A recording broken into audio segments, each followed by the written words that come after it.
That's why it's important for the city to support better and more student nutrition programs in school, more after-school programs, and yes, let us support the school board so that they can expand and maintain the African enrichment programs or African-centric schools, because there is a task force on that the school board and the city can support each other so that we can have much better results for our young children, especially from our black children. We need to demand better performance from our schools, from our teachers, from our city. We can do it when we work together.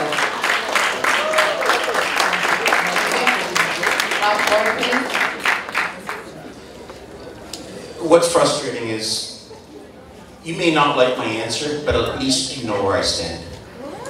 And it's very simple. Are you, the question was in favor of expanding, maintaining, reducing Afrocentric schools? Yeah. And I've been very consistent on this. And I said no, because I don't believe in segregated communities in a multicultural city. I've said it from day one. And I wish my friend Mr. Tory would come out and tell you that he does, because he campaigned on faith-based funding schools. And then at the very end of the campaign, he switched and said, no, I don't. So agree or disagree. Let's have someone who's going to give you a straight answer. And I'm giving you a straight answer, and some of you may disagree, but at least you know where I stand. The second thing is school trustees. This is a provincial issue, but it's important that you know who you're voting for in the municipal election. You get 3 votes, one for mayor, one for councillor, and one for school trustee, either Catholic or public. Please, please, educate yourself on where they stand on school board issues. Because the trustees, some people know, some people don't. Councillors, you have to make these people held accountable just like you do the mayor. Please go out and vote for those 3 positions, but make sure you know who you're voting for. And the third thing is, I'm very proud of my record of helping black youth in this city. And I've rolled up my sleeves. I have rolled up my sleeves, and I've started. But you got to get to know the black youth in the city, and I don't know them very well. And I'm proud to say that I started a Rob Football Foundation, and we've raised thousands for kids at Jane and Finch, starting the Westview football program, C.W. Jeffries, in Rexdale, Thistletown, Eastern Commerce downtown, Mother Teresa, Bendale, Winston Churchill, Scarborough. And I'm more passionate because I can say Don Bosco was not funded from the Rob Football Foundation. It was through myself, and I deal with these black youth day in and day out. And nobody supports the black youth more than I do in this city. Thank you very much.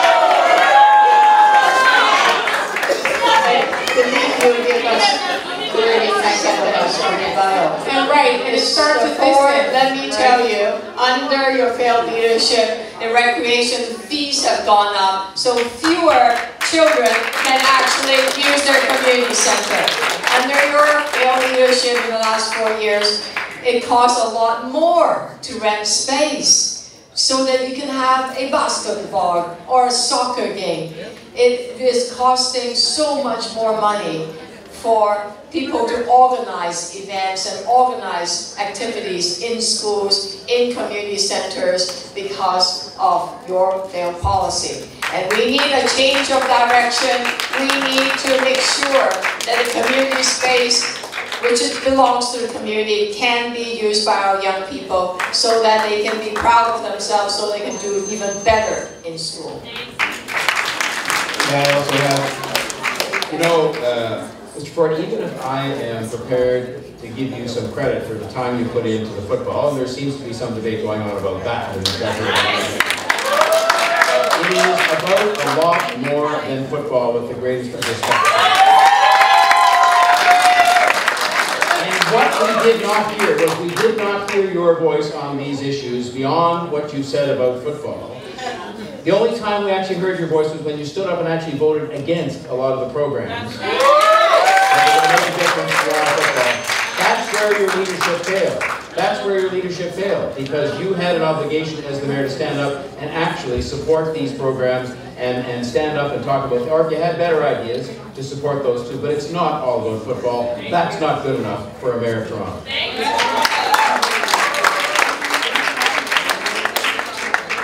Well, I like to, you know what,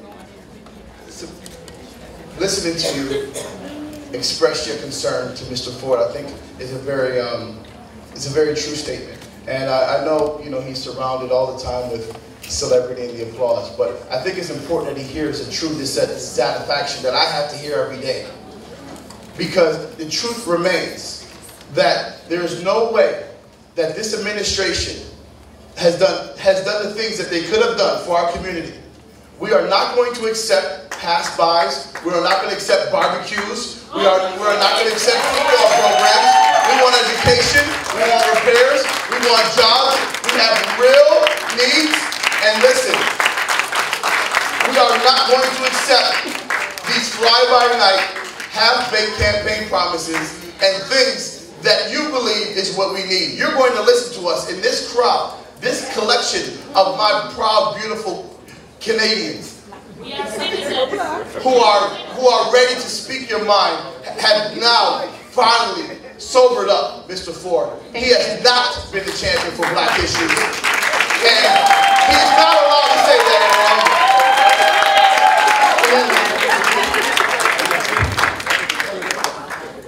anymore. Can we be clear?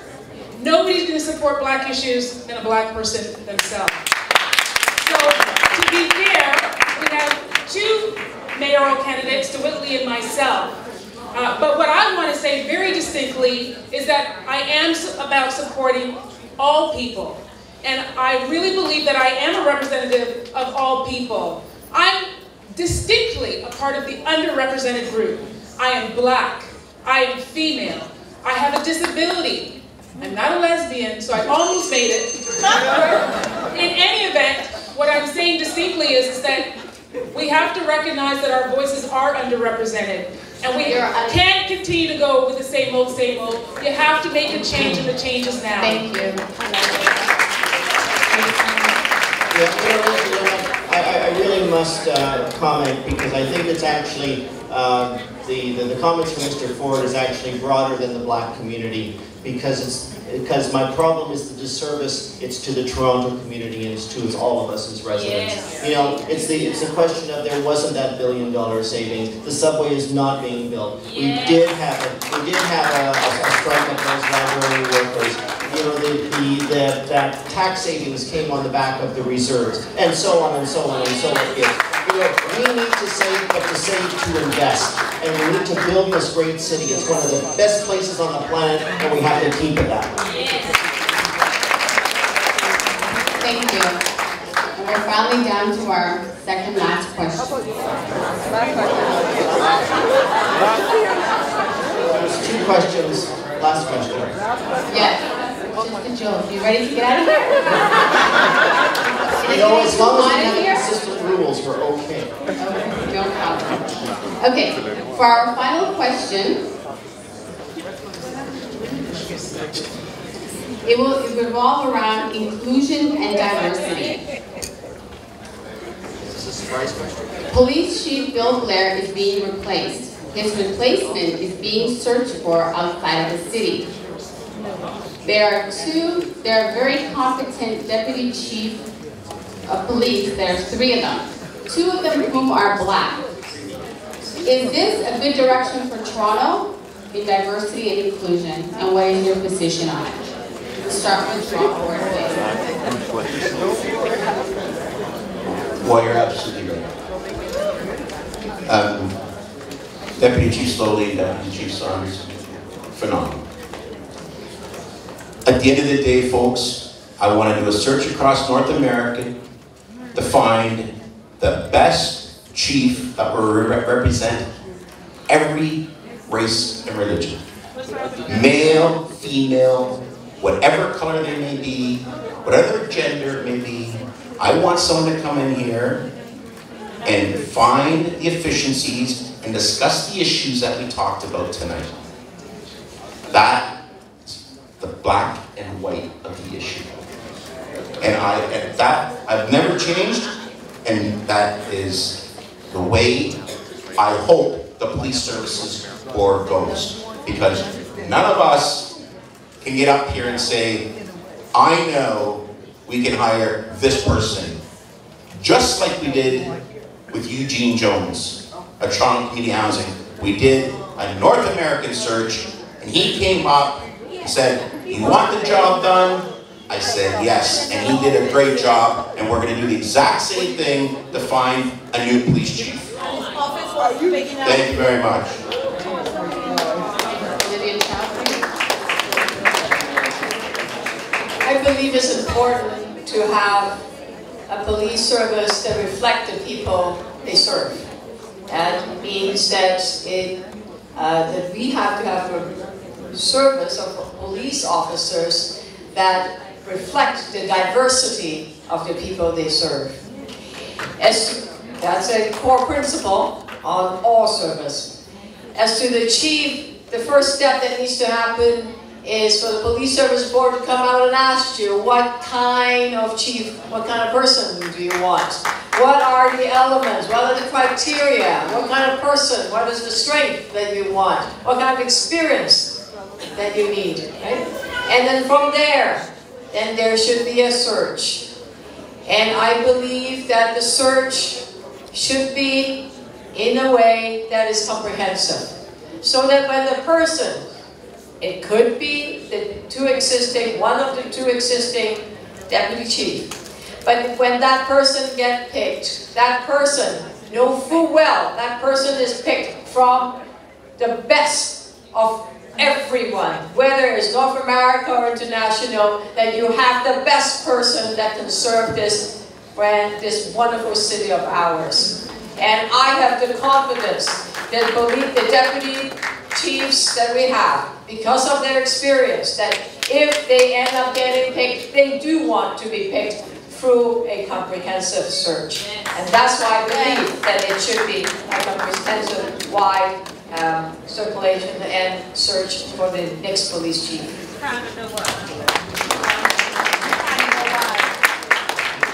Ladies and gentlemen, I'm going to suggest something a little bit different. Like Olivia and both Rob have said, I believe an international search is in all of our best interest. But let me tell you one of the reasons why I think it's important. I believe very strongly that we need a lot of changes in our policing, a complete change from how we look at it, our expectations, everything needs to be taken a look at. And frankly, I've spoken with both of these gentlemen that are referred to in the question. I have a lot of respect for them, but we do need to look outside because we do need to have different perspective in our policing, and it might come from a different person. I don't know, but I think we need to ask the question, and I think we need to search. Thank you.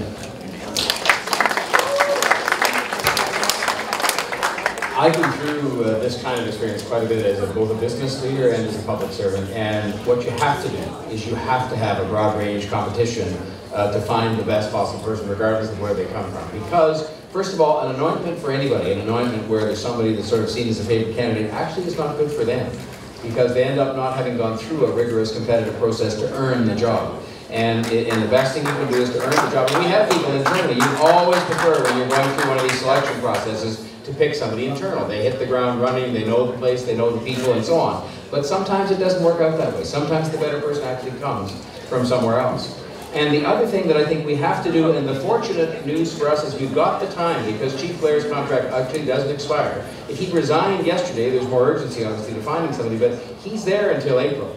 We have the time to decide what kind of person we're looking for and what kind of police service we want. And I think we, meaning the citizens and the city councillors and the police board members, owe it to the population at large to spell some of that out, because it will give them a better time putting together the job description or the personality description of who they want.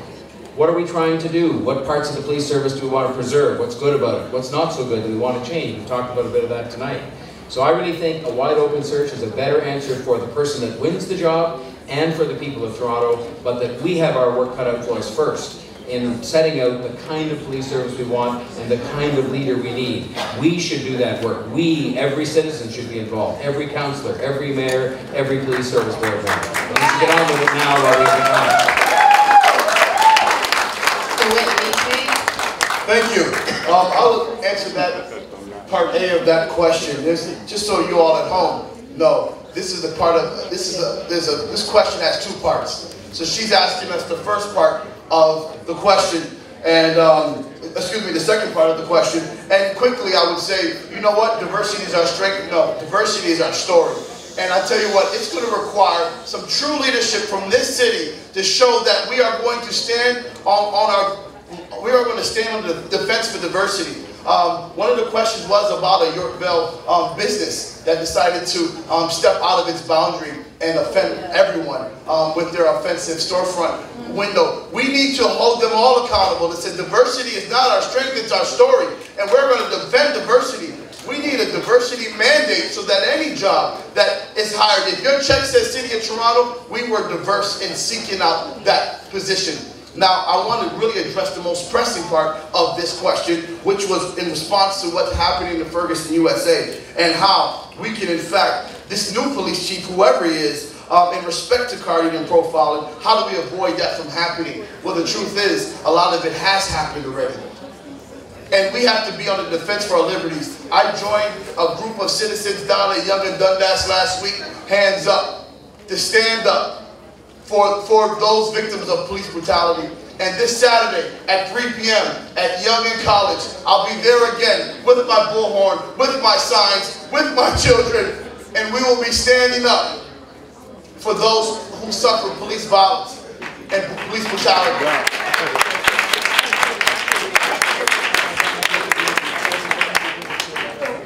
It's very important to remember why we're here today. We're here today to hear what each of the mayoral candidates are speaking about, what they believe, how they speak to you, and for you to make a decision as to who you believe is going to represent your voice, who you believe has an interest in your story, who you believe has an interest in your well-being and seeing you thrive. Specifically about the chief of police, you have to understand that in city politics, the chief of police is not hired by the mayor, unless, of course, the mayor is on the police services board. It is the police services board who hires and fires members of the police. And a school trustee.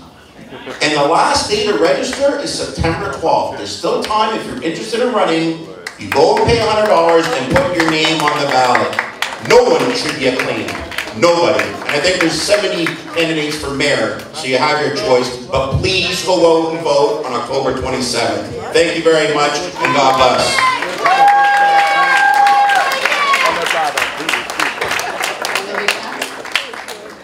When I came in, I asked a 9-year-old, his name is Christian.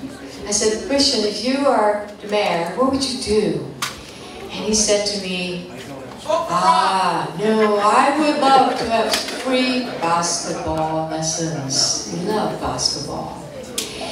And you know, that is why we need to come together. We need to invest in our young people. We need to invest in our city. We can create a better city, a city that cares, a city that works with our young people. For that to happen, we need to change of direction. We need to make real progress now. Thank you for your support, and I hope I can count on your vote so that I can be your new mayor.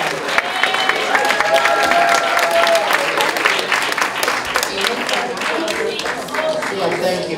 You know, ladies and gentlemen, when I first opened up in my remarks, I said I wanted to be mayor to make change and not to make excuses.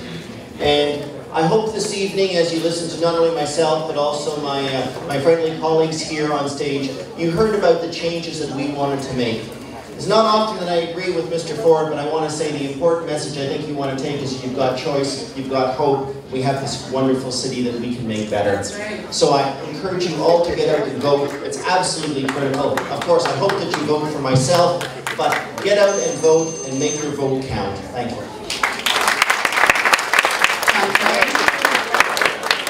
People come to Toronto from all over the world, and they come because they have hope about opportunity. And yet, with all those people coming, and it's a wonderful thing they do, there are lots of people who live here already that are losing hope. They're the victims of that crisis that I referred to in my opening remarks, a crisis that involves violence, in particular, active violence being perpetrated against a lot of young black men. It's losing hope when you drop out of school and have a dropout rate of 40% in these communities. I want to be a mayor that's going to bring about change in City Hall. Change from some of what you've heard tonight. Change from the kind of complacency you heard where we have the city declared as booming when we know it's not. There's a lot of great things going on, but it's not booming for everybody. There's a lot of people it's not booming for. I want to bring practical, balanced, effective leadership that's going to work with the City Council, work with the other governments, and work with a whole lot of other people out there in the community, non-profit groups, businesses, unions, to get things done on the dropout rate, on programs for kids and families, on building the Caribbean Carnival. I have a track record as a private citizen of acting on these issues over many, many years. I want to take that to the mayor's office and do good for every person in the city. Thank you. Thank you. Well, I certainly like to give all the honor to God for this opportunity. I started from the bottom now. Yeah. I tell you what, it wasn't shared with you, but I ran for mayor in 2010. I finished 12th place out of 40 candidates. 1,698 I voted for myself. All said, this man is mayor material. I believe in him, and he believes in me. And that's how I spent the last 4 years working with those people, invigorating a base of citizens who felt like the system had turned their back on them. So I guarantee that I devoted myself to your fight. I just need you to vote for me in my fight. Let's rise up and build together. So, united we stand, and I stand with you. I stand with you when I say that the 98% have to use their voice. They have to vote. They go to the advance vote. Show that your voice matters. Show that we can make a change. It is today that you have the opportunity to make a change, not tomorrow. Tomorrow comes, and then it's today again. So when you make a vote, make the vote the representation of your voice, not the same old, same old. They asked about tenacity. I have tenacity. I'm here today. I've been excluded from the other discussions, and what I'd like to raise with the candidates who are part of the debates to say, will you fight with us to allow us to participate in the debates with you? Will you encourage the other organizations who invite you but not us to be inclusive and to say we're all welcome today to the table so that we can all be heard, so that we can make informed choices as to who we want to vote for. Let's make this a democratic process. Will you join Mr. Ford, Ms. Chow, Mr. Soknacki, Mr. Tory? Will you invite Dewitt Lee and I, when you go to these events, and say to the other organizers to include them in the discussion? Will you speak for us? So that's the question. Will you speak for us? By doing that, you're truly representing whether you're representing the voice of the people. So I'm asking you that. Will you? Film Ontario, September 3rd. They're saying we're not welcome, even though that's my industry I'm involved in, by the way. My voice has been excluded because they have a specific group of people that they wanted to invite. So I'm asking you again, Mayor Ford, Ms. Chow, Mr. Soknacki, and Mr. Ford, will you include us in the debate that you go to and allow the forum to be one that is inclusive to all our voices?